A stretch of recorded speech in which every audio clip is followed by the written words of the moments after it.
Ndugu zangu katika Kristo, amani ya Bwana iwe nanyi. Niwakaribishe tena kwa tafakari ya neno la Mungu ambalo tumekuwa tukiwaleteeni kwa ajili ya kutajirisha roho zetu na kuwa karibu na Bwana Yesu kupitia neno lake. Tafakari ninayokuleteeni leo na kushirikisha ni ya tarehe 2 Novemba. Kila tarehe 2 Novemba Kanisa Katoliki linaadhimisha kwa adhama misa maalum ya kuwaombea na kuwakumbuka marehemu wote. Ni siku ya kumbukumbu, kuwakumbuka, siku ya sala kuwaombea, na upendo, kuonyesha upendo wetu kwa wale ndugu zetu waliotutangulia katika safari ya imani, lakini bado wanahitaji utakaso, wako kwenye safari yao ya utakaso ili kufikia utukufu wa Mungu hapo baadaye. Kwa sababu tunakumbuka mtu anapoitwa na Mwenyezi Mungu na kumrudia Muumba wake, anaweza akaenda moja ya sehemu hizi tatu: kwenda mbinguni moja kwa moja, maana yake huyo ni mtakatifu na hahitaji utakaso wa aina yote. Kwenda toharani, maana yake anasafishwa roho yake ili aweze kupata mastahili baadaye kwenda mbinguni. Lakini namba 3, roho yake inaweza ikaenda motoni, na motoni huko ni mahali pa mateso, na huko roho ikishaingia huko haitoki kamwe. Ndio mafundisho ya kanisa. Kwa sasa kanisa limetupatia siku hii maalum ya tarehe 2 kila Novemba kuombea marehemu ndugu zetu, hasa walioko huko toharani. Historia ya siku hii ya kuombea marehemu wote kimsingi ina chanzo chake au asili yake toka karne ya 10, wakati Mtakatifu Odilo ambaye alikuwa ni abati maana yake kwa lugha rahisi ni yule kiongozi mkuu wa watawa wa kiume kwenye monastery au nyumba hiyo ya watawa. Karne hiyo ya 10 huko Ufaransa, sehemu inaitwa Cluny. Mnamo mwaka 998 baada ya kuzaliwa Kristo, huyu Mtakatifu Odilo alianzisha desturi ya kuwaombea roho za marehemu zilizoko toharani kila tarehe 2 Novemba. Lakini baadaye alivyoendelea na watu wengine wakaiga mfano huo mzuri, na sasa desturi hiyo ikaendelea katika kanisa zima. Ndio desturi hii unayoona tunakuwa nayo, tunawaombea marehemu wetu kwenye misa mbalimbali na kwenye sala zetu. Lakini kanisa lote baadaye likachukua kanuni hii na kuonyesha umoja wa Wakristo au umoja wa watakatifu, nitumie lugha hiyo pengine, kwa sababu wapo watakatifu walioko mbinguni, sisi tulioko duniani, kanisa la duniani ambao ni kanisa ambalo liko kwenye hija na safari kuelekea huko, lakini vile vile na wale wa roho zilizoko toharani zinazohitaji utakaso. Kumbe makanisa tuseme hayo matatu. Na ndiyo maana dhamira kuu ya tafakari hii nimeamua kuifanya kuwa hivi: watakatifu wametutangulia, marehemu wanatutegemea, na sisi tupo njiani. Watakatifu wametutangulia, tayari wako mbinguni na wahitaji maombezi yetu. Marehemu wanatutegemea, sisi tuwaombee, kwa sababu mtu kisha kufa huwezi ukajiombea na huwezi ukafanya lolote juu ya roho yako, bali unategemea wale walioko duniani. Na wale wakishaenda kwa Mungu, wao ni waombezi wetu. Kumbe tunapoombea hao marehemu walioko toharani, ndugu zetu waliotutangulia, ni kama tunawekeza benki pesa ambayo tutapata riba baadaye. Na sisi tupo njiani kwa sababu sisi ni marehemu watarajiwa, kama Mtume Paulo anavyoandika kwa Wafilipi kwamba hapa duniani tunapita, makazi yetu ya kudumu yapo mbinguni. Kumbe hiyo ndiyo dhamira yangu kuu. Somo la kwanza linatoka katika kitabu cha Hekima ya Sulemani sura ya 3 aya ya 1 mpaka ya 9. Nimeamua kuchukua masomo hayo kwa sababu leo tunapewa ruhusa na mama kanisa kuchagua kwenye vitabu masomo yanayofaa. Na kwa mfano kitabu cha misa cha masomo ya misa, kuna sehemu ya misa za wafu, masomo mengi. Sasa mimi nimechagua Hekima sura ya 3 aya ya 1 mpaka ya 9, Waraka wa Mtume Paulo kwa Warumi sura ya 6 mstari wa 4 mpaka wa 10, na Injili ya Yohane sura ya 14 aya ya kwanza mpaka ya 14. Ndugu zangu, somo hili la kwanza la hekima ya Sulemani ile sura ya 3 mstari wa kwanza kabisa unaanza hivi: nafsi zao au roho zao wenye haki zimo mikononi mwa Mungu. Na maneno mengine yanaendelea, yanasema kwamba ingawaje miongoni mwa watu wengine wanaonekana hao wamekufa, lakini wao wamo mikononi mwa Bwana. Hii inamaanisha kwamba wale waliotenda mema wakiwa hapa duniani, walioishi kadiri ya maongozi ya Mwenyezi Mungu na kujishikamanisha na Bwana, wako salama. Hata kama macho yetu hayaoni, Mungu anaona.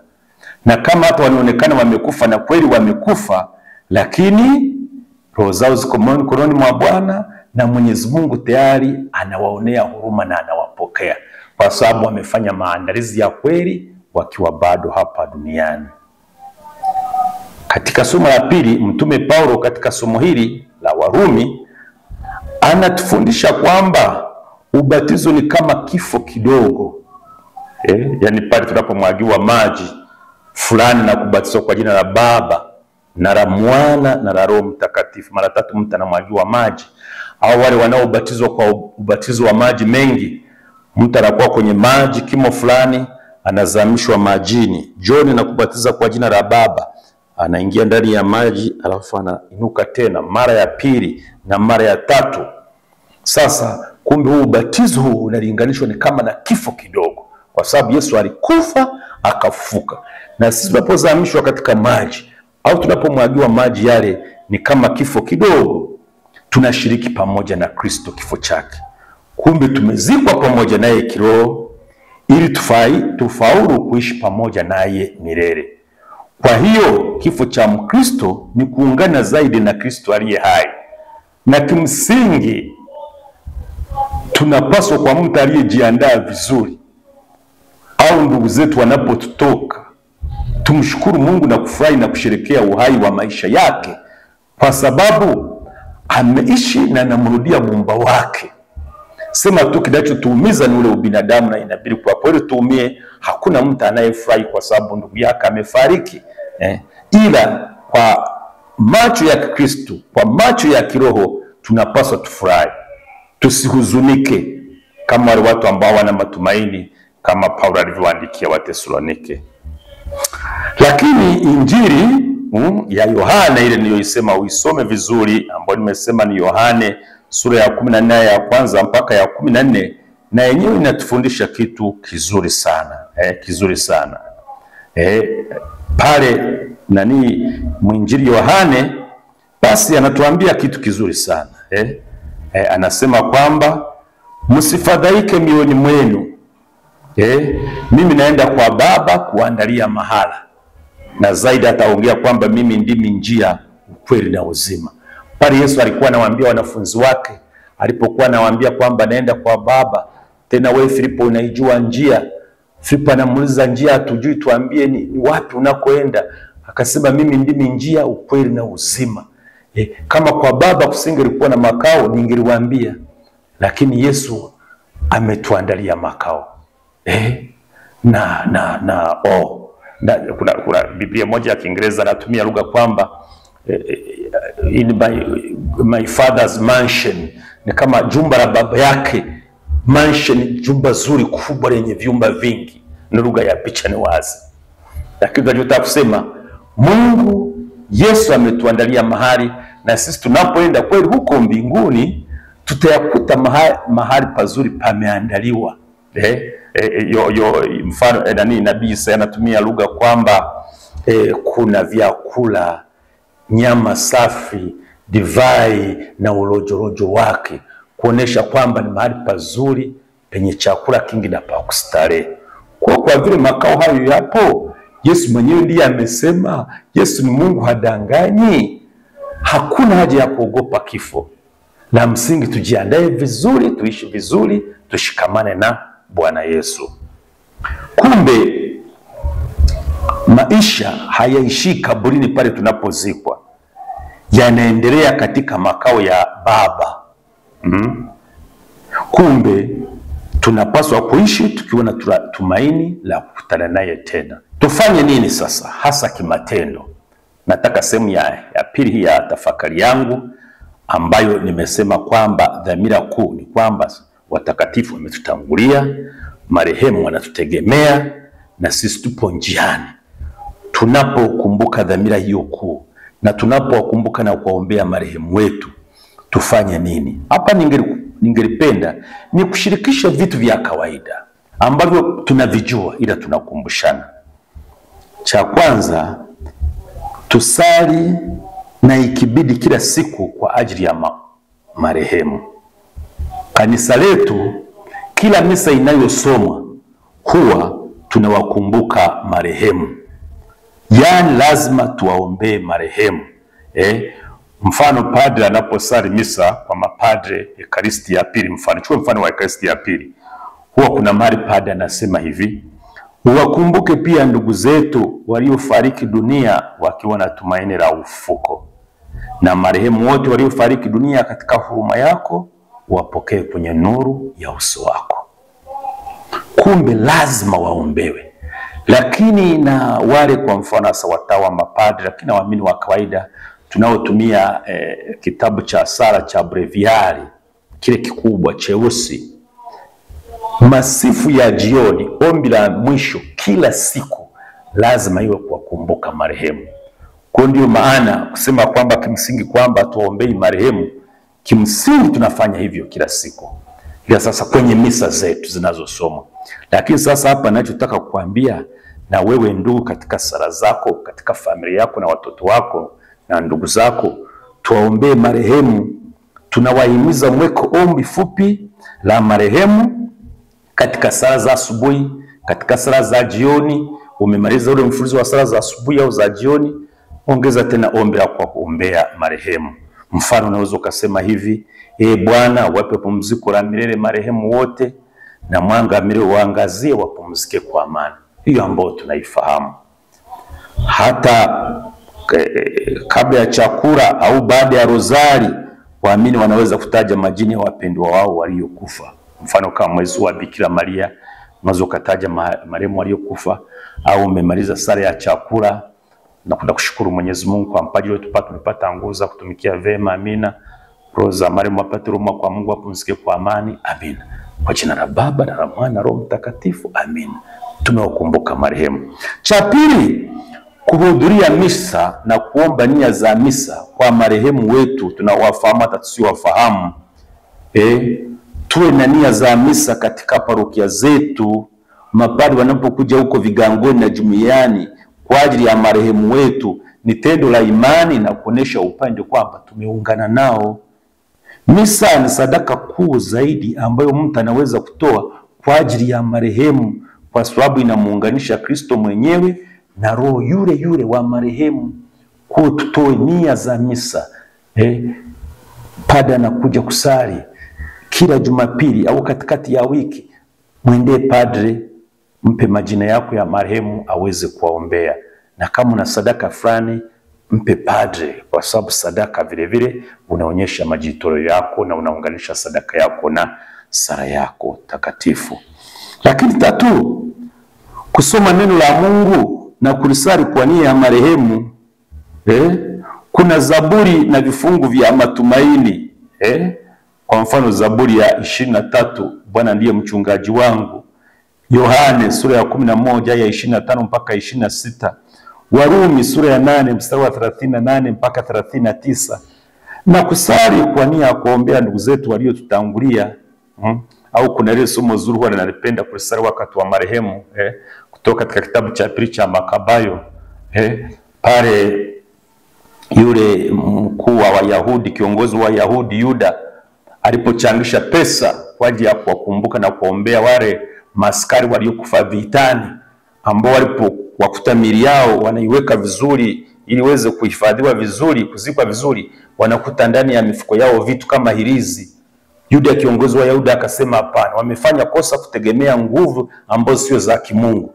tuchange pesa, tupeleke Yerusalemu kwenye hekalu, alafu wafanyiwe ibada ya kuombea roho zao kwa kosa ili waweze kumwona Bwana Mungu wetu aliyetuumba. Ni somo zuri sana. Tukiwa tunasoma maandiko matakatifu kama hayo, yanatukumbusha ukweli juu ya marehemu, tunachopaswa kufanya na kuwakumbuka marehemu wetu. Lakini la 4, kufanya matendo ya huruma kwa ajili ya marehemu. Kanisa linatufundisha kwamba tunapofanya tendo la huruma kwa mapendo, tunaweza kulitoa kwa nia ya marehemu. Mfano, kutoa sadaka kwa maskini kwa nia ya marehemu fulani, kuwatembelea wagonjwa au wazee, unafanya tendo hilo lakini kama sadaka yako, kama majitoleo kwa ajili ya marehemu. Kusamehe kwa moyo kama zawadi ya kiroho kwa marehemu, yote hayo ni muhimu. Au matendo ya huruma ya kiroho, kuzikwa wafu. Sasa watu wengine wanaenda kwenye kuzika wafu kuhudhuria misiba kwa sababu ni tendo la kijamii. Hiyo ni moja. Lakini namba 2, liwe tendo vile vile la kiibada, kwa sababu pale kuzika ni tendo la kijamii. Watu wote hata wasio na dini tunashirikiana, lakini wewe kama Mkristo uende zaidi hatua moja mbele, iwe tendo la kiibada, tendo la kiimani. Ni mambo ya msingi hayo. Na ndio maana Mtakatifu Yohane Chrysostom alisema kwamba kama tungependa kuwasaidia wale waliokufa, tuwape misaada maskini kwa ajili yao. Toa sadaka kwa maskini kwa ajili ya roho ya marehemu. Tenda wema kwa ajili ya marehemu. Samehe kwa ajili ya kukumbuka roho ya marehemu. Tuko pamoja bila shaka. Kitu cha 5, kutembelea makaburi kwa heshima na sala. Mwezi wa 11 unaoanza tayari umeanza sasa. Tutembelee makaburi, tusali. Zamani tulifundishwa tukiwa wadogo, unapopita makaburini unainama unafanya sala. Hata unainama unasema sala fupi tu, roho za marehemu wapate huruma kwa Mungu, wapumzike kwa amani. Unafanya ishara ya msalaba, unaendelea na safari yako. Lakini watu wengine wakutana pita na kimbia, basi hajali. Makaburi ni mahali pa heshima, wamelazwa hao ndugu zetu. Hata kama uko kwenye gari, piga ishara ya msalaba. Hayo yote tumeyasahau, lakini mimi nachukua jukumu hili kuwaombea. Lakini unaweza ukawasha mshumaa, maua pale makaburini, kusali rozari makaburini, kufikiri juu ya maisha ya milele. Na kila Novemba unajua kanisa linatoa neema za msaada, indulgences zile kwa wale wanaotembea makaburini kwa imani na kusali kwa ajili ya marehemu. Na mwaka huu zipo siku 8 zile za kwanza, tujitolee kwa rehema kamili kwa ajili ya marehemu wetu. Lakini kitu cha 6, tukiendelea, tuhifadhi kumbukumbu njema, si huzuni ya milele. Waamini tunahimizwa kuenzi wema, upendo na amani ya wale waliotutangulia, si kuishi katika huzuni isiyokuwa na tumaini. Tunaumia ni wazi, lakini mwaka wa kwanza mpaka mwaka wa 10 kila mara unamkumbuka baba au mama au mke wako aliyefariki. Hapana, tuweke vile vile kumbukumbu njema na za matumaini. Na kuambia watoto wetu, hasa nyewe wenye familia, juu ya wema wa bibi au babu au ndugu waliotutangulia, na kurithisha imani na mapendo kwa familia. Unamwonyesha picha ya babu yake yule mtoto, wakati wa likizo watoto wako unaishi Tabora, unaishi Ulaya, unaishi Songea, unawapeleka Kigoma kuonyesha makaburi ya familia. Unaona ni vitu vizuri. Na hapo wale watu mnapokuwa mko mikoani, watu wengine wanasema mimi nikifa bana msiende kunizika Sumbawanga, sitaki kuwasumbua na safari na gharama za kusafirisha mwili. Wengine sasa wanaogopa. Anaonekana mtu mkubwa pale Dar es Salaam, kule Sumbawanga hajajenga hata kibanda cha bando moja la bati. Watamzika wapi? Haya, watamzika parokiani, makaburi ya familia. Kule nyumbani watakaa wapi? Kwa wanaamua mimi mtalizika Dar es Salaam au Dodoma. Uzikwe nyumbani kwenu, Bwana akusafirishe uwe kwenye makaburi ya familia.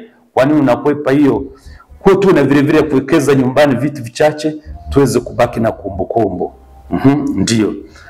Kwa hiyo mwisho naweza kusema hivi, leo tunaoombea marehemu wetu tujiulize, je, mimi naishi namna gani inayowasaidia wapendwa wangu waliotangulia? Kuishi kwangu vizuri, kutenda matendo hayo niliyokwisha kuyasema, ni kama sadaka kwa marehemu waliotangulia. Kila sala, kila tendo la huruma, kila sadaka ndogo ninayoitoa ni taa ndogo ninayoiwasha katika giza la ulimwengu huu, taa inayoangaza njia ya uzima wa milele kwa wale ninaowapenda. Tunawaombea marehemu, tunafanya tendo la upendo la kiroho. Maombi yetu yanasaidia roho hizi ziendelee kutakaswa kule toharani na kufikia nuru ya uzima wa milele baadaye. Tunakumbushwa pia sisi kuishi kwa haki, kwa sababu kifo hakiepukiki ndugu zangu, bali ufufuo ndio matumaini yetu. Kama Mtakatifu Monica mama yake na Mtakatifu Agustino alivyowahi kusema kwamba kabla ya kufa anamwambia mtoto wake Agustino hivi, na nukuu, kitu kimoja tu nawaomba, mnikumbuke roho yangu mbele ya madhabahu ya Bwana. Na kimsingi alisema mnaweza kunizika mahali popote, huyo ni Monica, lakini mnikumbuke katika altari ya Bwana au madhabahu ya Bwana. Kwa leo katika altari tusimame kama daraja kati ya mbingu na dunia, tukikumbuka kwamba upendo haufi. Na hivi leo tunasema, Bwana, uwape marehemu wote pumziko la milele na nuru ya milele iwaangazie. Wapumzike kwa amani. Amina. Tumsifu Yesu Kristo.